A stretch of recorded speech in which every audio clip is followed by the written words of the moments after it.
Prairie Yard and Garden is a production of the University of Minnesota Morris in cooperation with Pioneer Public Television.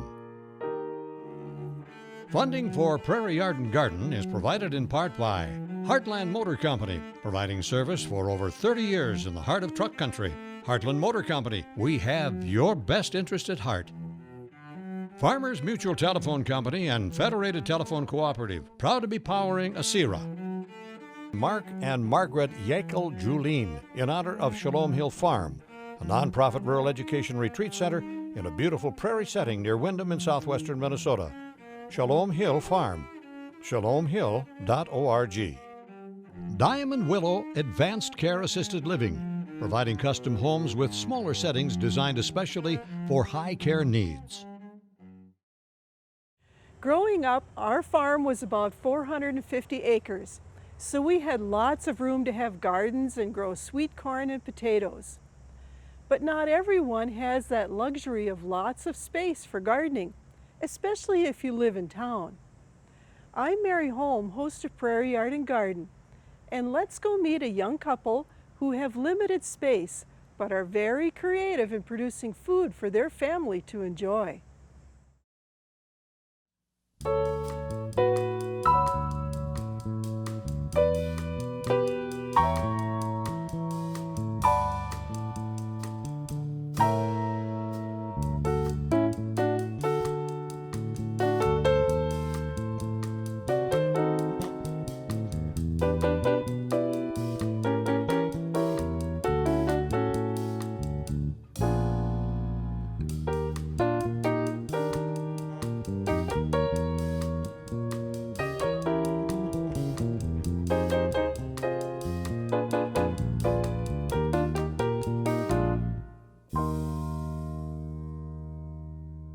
Our adult children live in the Twin Cities.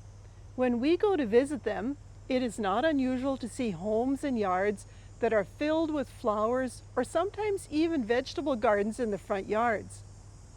Last year, I noticed a yard like this right in Morris, Minnesota, and I thought, I just have to go and meet these homeowners because they must enjoy gardening a great deal. I called and Chris and Susie Hansen said, "Sure, come on over." Thanks for letting us come over and see how your garden grows. Our pleasure. Thanks for visiting our micro farm. How long have you lived here? We bought the house fall of '06, and we moved in the following summer. We worked on the house for a while before we moved in. So what was the yard like when you came? It was grass, flat, uninteresting lawn to mow.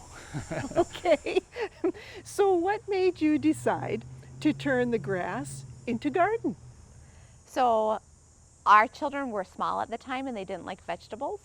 And I thought maybe if we grew vegetables in our yard and they could harvest them and they could try them in the garden, they would like them. So Chris was not really excited about me taking his football field out here and turning it into a garden. And he thought it was going to be a weed patch. But I talked him into letting me take just a small corner of the backyard and turning it into a garden. And after, a couple years, we loved it. It turned out well. The kids loved it. I found that I was addicted to time in the garden, and it just started to get larger and larger. So where did you start? So we started with vegetables in the garden in the backyard. And I went online and I Googled easy to grow vegetables in Minnesota or something like that. And then I looked at the list and I talked to my children and said, what of these should we start with? Getting some buy-in, hoping they would eat what was grown. And that's where we started, was a small vegetable garden with some, lettuce and carrots and peas and easy to grow vegetables in Minnesota. And we loved it. Did either of you have a gardening background when you started? I grew up with my parents gardening a little bit, but I think more it was my grandparents. Yeah, so my parents gardened a bit. I had some weeding chores that I was not fond of at the time as a high schooler, but they didn't garden much. I wasn't involved much. When you started, it sounds like you first grew kind of on the level, but do you have any raised beds now? So we still garden mostly on the level, but some of where I wanted to put vegetable gardens was too close to trees for my comfort, and I didn't want to be digging in their roots every year. And so I told Chris, I just want it to be high enough that I can turn that soil over without harming the trees. So we don't have raised beds that, mean we don't have to bend over. We just have beds that are high enough to not have to hurt those roots. I put vegetables in there that like the drainage. So we end up putting a lot of our peppers and things like that, tomatoes, things that kind of like drained soil in those raised beds. So even though they end up being a little bit drier than our soil, it works out well. Can we go see that garden area that you were talking about? Oh, absolutely. Yeah, let's go.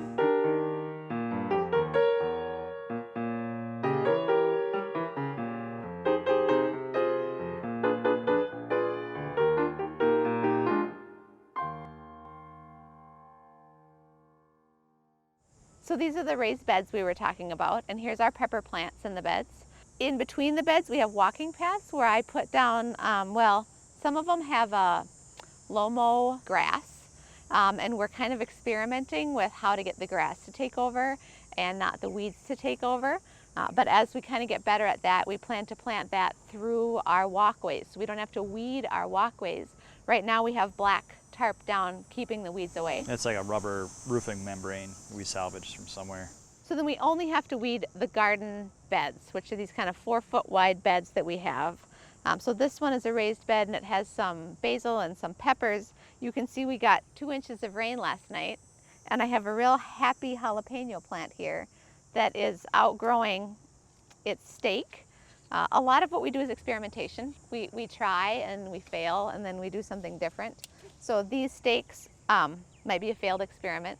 But I have some thicker stakes, so we're just gonna go get some string and tie this pepper plant up to this stake and let it keep going. If I pat it in this morning, it should survive, and if it doesn't, we have a lot more. That's kind of just how we roll. If it doesn't work, we try again. Our kids are learning to enjoy it too. They hear us telling these stories, and then they start telling the stories, and then people we know in the community come and tell us, your children were telling me that this is what's going on at your house. We didn't even realize they were paying attention. So our garden is right along the sidewalk, and we've kept it here. In fact, we fenced in our backyard, not including the garden, so that there wasn't a barrier between us and the sidewalk. And that has kept, I think, a lot of pests out of our garden. Rabbits and things like that were bothering other people's gardens, but not ours. But along the sidewalk, we planted bushes, and those bushes are now tall enough that the rabbits, I think, are sneaking through the bushes and getting into the garden. So this year, for the first time, we lost a lot of plants permanently this summer to rabbits. There's a lot of black open spaces where they ate my vegetables. I see you have beautiful flowers planted here too. Is there a reason that you have these particular varieties? So we went looking for native flowers, wildflowers that are native to our area, because I had read that they attract native pollinators. And I have a daughter who loves flowers, and she demanded flowers, and I thought, well, if I'm going to plant flowers, I want them to work for me. So we went and we asked around and went to neighboring nurseries and things like that, and I found a nursery in Minnesota that sells seeds for native flowers with directions about how to grow them. So one year in January, we ordered a whole bunch of native flower seeds, and you have to start them in January or February, which you've probably done. And so we did that one year, and the kids were home with me, and we put them in the fridge, and we did all this, and we got a whole bunch of native flowers, and probably half of them didn't make it. I mean, 2/3 of what I planted grew to be flowers. The ones that I planted outside, probably half of them made it. So since then, we've gone back and kind of tried to fill in. I went to a local nursery just this spring with a list of the plants that I had and said, I would like complementary plants. Like, what am I missing? And bought some of those and planted them, and hopefully they start to take over too. But we've loved seeing all the native bees and the monarchs and other butterflies. It's really been a treat. So they've really actually even helped with the pollination here in your garden and maybe even fruit and vegetable production. Yes. So I found a book that helped me look into fruiting trees and fruiting bushes because that seemed overwhelming to me. I found a book called The Holistic Orchard. In that book, he talks about a variety of different things, different kinds of compost and mulch that you can use, different kinds of plants helping your trees and things like that. And one of the biggest things I took away from it was variety. There is variety out in nature, and having variety here is probably the biggest thing, because if you fix one problem, you can make another problem, and then to fix that problem. But if we just went for a variety of native, natural things that are happy to our area, I thought that was something we could do. It would be helpful. Just avoid the things that might be harmful. But if we're going native, there's not much, and there's a reason that they're all here and they all live together. Well, you mentioned one thing and I wanted to ask about that. What do you use for fertilizer, or do you use compost too? We do a lot of composting, yeah. We do a lot of composting. We have a garden compost, which is in these small bins that I'll turn with a garden fork. And then we have an orchard compost pile that composts slower, and we just throw the large stuff on it at the end of the year and let it sit for a couple years, and then spread it around the trees. Chris finds me wood mulch. So we've composted. We have friends who have horses, so we've gotten their manure and spread it over the garden in the fall. Sometimes we've used some organic fertilizers around vegetables that seem to be struggling one year. We'd use an organic fertilizer around it the next year. It's really time for us to do some soil testing. I think you're supposed to do it every year, and we haven't done it since I started.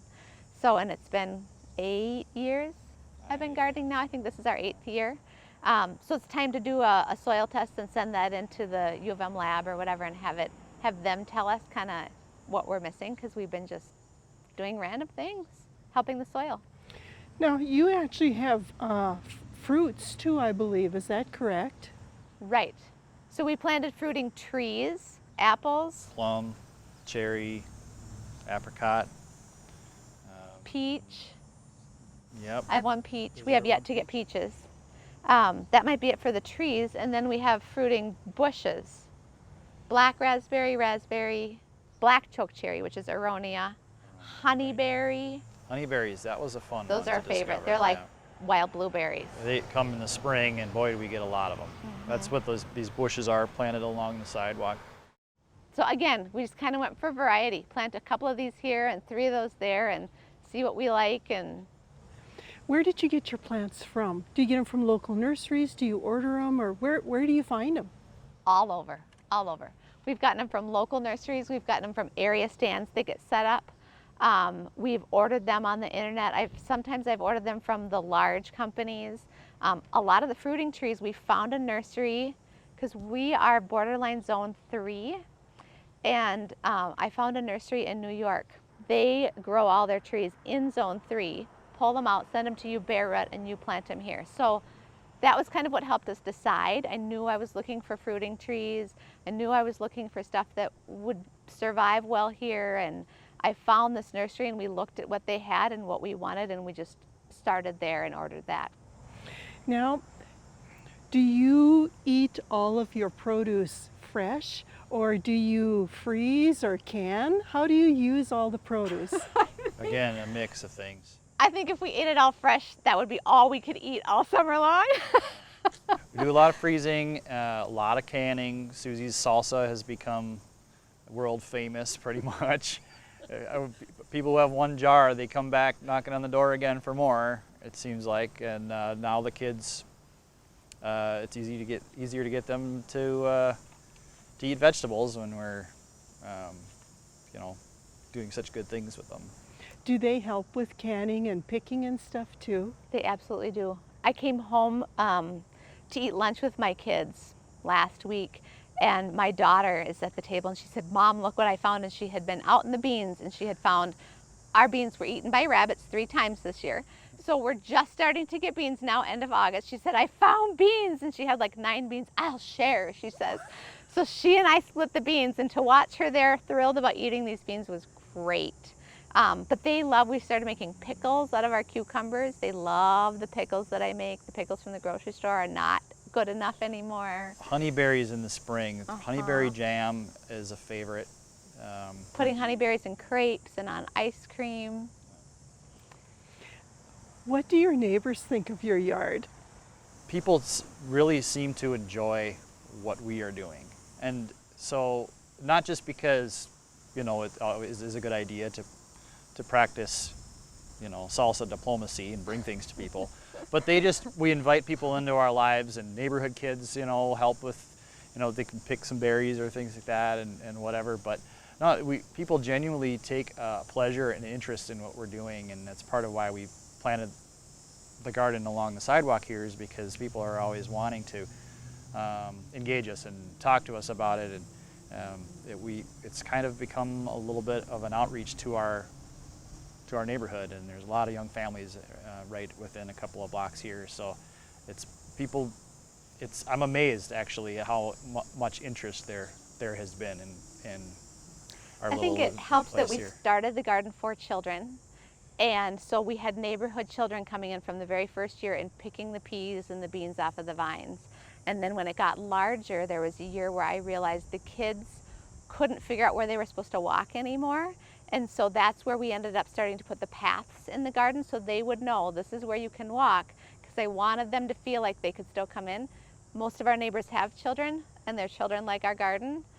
That's maybe helped a little bit, but we haven't gotten any negative feedback. It's all been, what are you doing now? And how is that? And how hard was it? Do you think we could do it? We get gawkers, we get people stopping on the street. Pulling over in the car. Pulling over or stopping in the middle, you know, or driving really slow, or they'll even stop or you know, go around through the alley, and you know, I think sometimes they feel a little sheepish about it if we catch them, but we'd be happy to talk to them, but some people do, but some people just rather drive by, but we get a lot of it, a lot of interest. That was going to be my next question. Okay, what do you have planned for next? Oh boy. So right now we're kind of keeping up what we have. Trying to keep your head above water with what we committed to this year. And Susie becomes this mad scientist, like in the winter time, with her graph paper and plotting out what it's going to be next year. And somehow it always ends up being a little bit bigger than the previous Every year. fall, I think we're not doing anything new next year. And then by the spring, it's like, yeah, but there's this thing and that thing, and I could probably just plant a couple things. Yeah, it won't be much more work, just get a couple more trees, and next thing you know. Well, you even have another lot that you've started fruit trees in too, is that right? Right, across the alley, we bought a lot that has a large shed on it and a lot of open grass space, which looks to me like the perfect orchard. And once we bought it, we found out there was a black walnut tree on it, and there's a lot of things that do not like black walnut.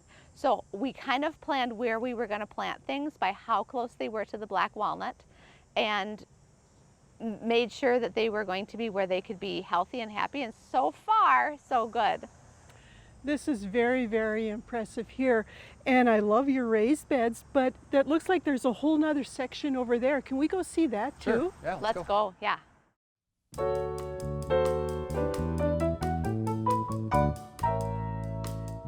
I have a question. I really like the look of spruce trees, but don't have the room. What are some of your favorite dwarf conifers?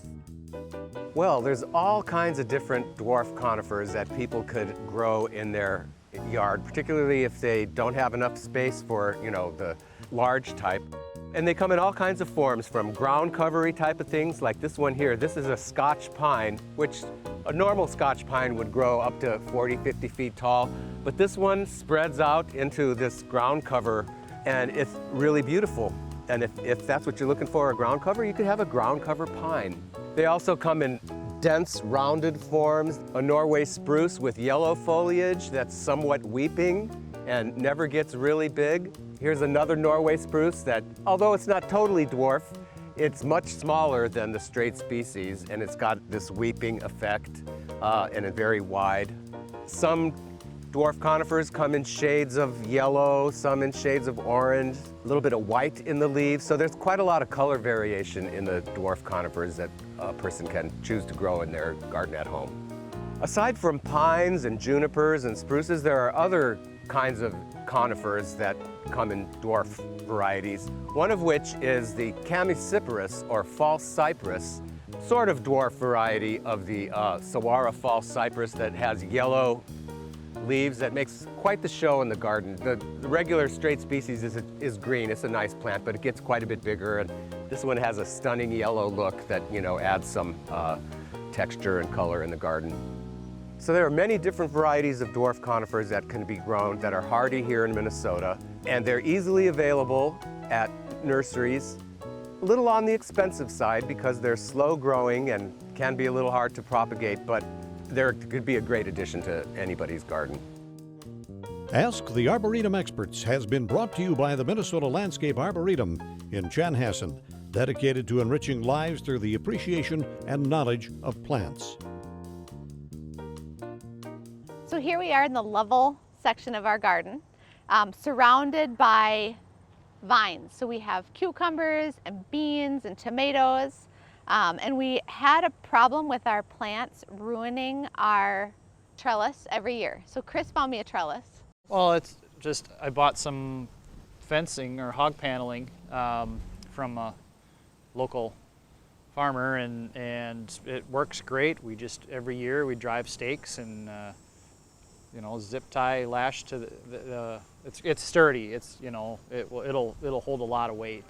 And it works great. Well, and a lot of times when you have a lot of vines and then we get a wind, that can provide a lot of force there too. Out in the prairie here, we get wind every year, and it's ruining tomato cages, and it's ruining.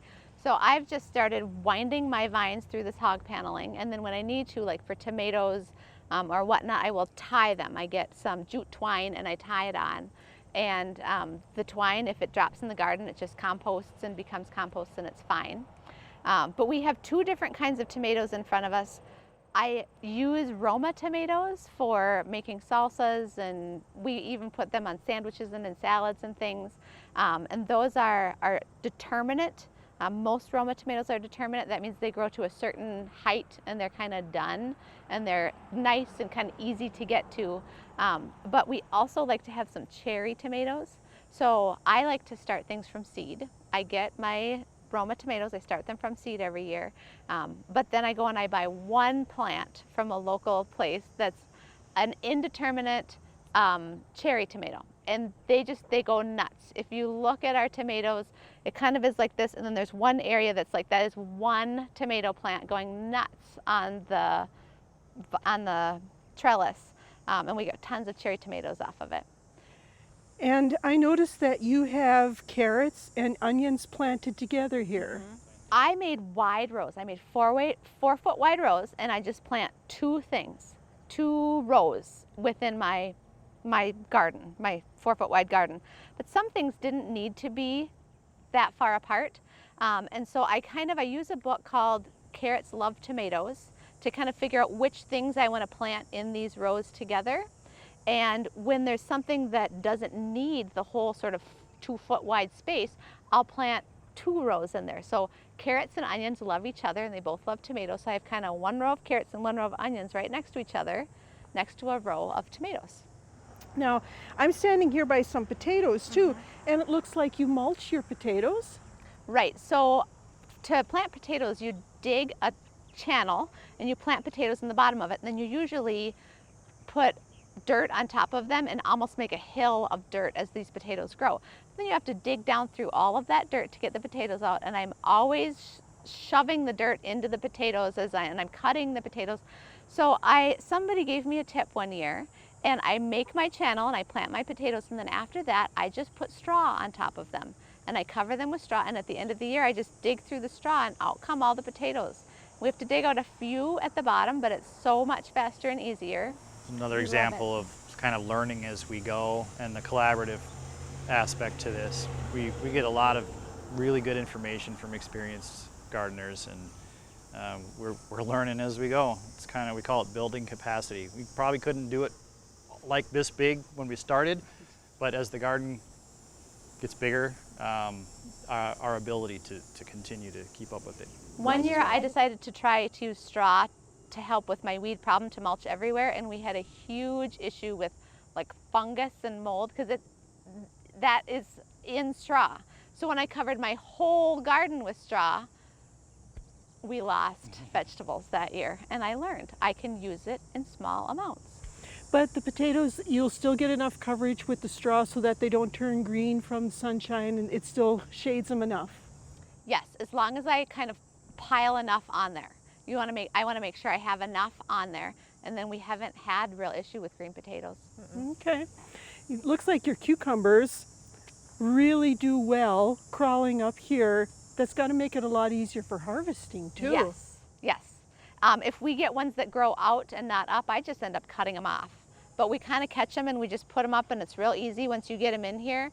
They've got little tendrils and they wrap around and they like it. Yeah, we actually experimented a couple of years ago with growing squash up vertically. Yeah. And that saves a lot of space in the That garden actually as well, worked. We but- turned one of these up and then we sent a squash plant all the way up it, a butternut squash, and it was happy. We like using cucumbers for eating and for pickling, and there's usually you have to get ones that are for eating so I found a catalog that I love that has all sorts of heirloom seeds, and they try to do things organically and they try to do things the right way, and they had a variety that was good for pickling and eating, and it has worked really well for us. If the cucumbers get too big, we just pickle them, but up until they're about 6 to 8 inches long, they're pretty good for eating for us. Well, this has been so interesting. Thank you very, very much for letting us come and see your beautiful garden area. Thanks for coming. Yeah, thanks for visiting.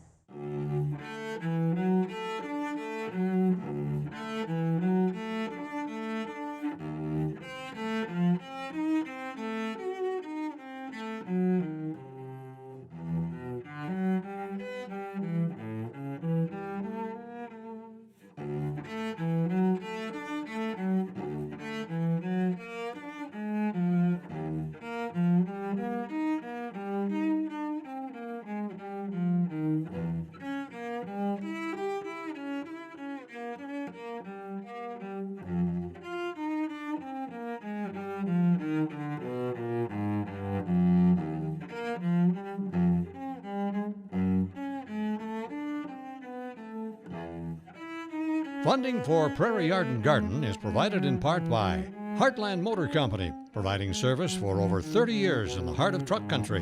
Heartland Motor Company, we have your best interest at heart. Farmers Mutual Telephone Company and Federated Telephone Cooperative, proud to be powering ASERA. Mark and Margaret Yakel Julien, in honor of Shalom Hill Farm, a nonprofit rural education retreat center in a beautiful prairie setting near Windham in southwestern Minnesota. Shalom Hill Farm, shalomhill.org. Diamond Willow Advanced Care Assisted Living, providing custom homes with smaller settings designed especially for high care needs.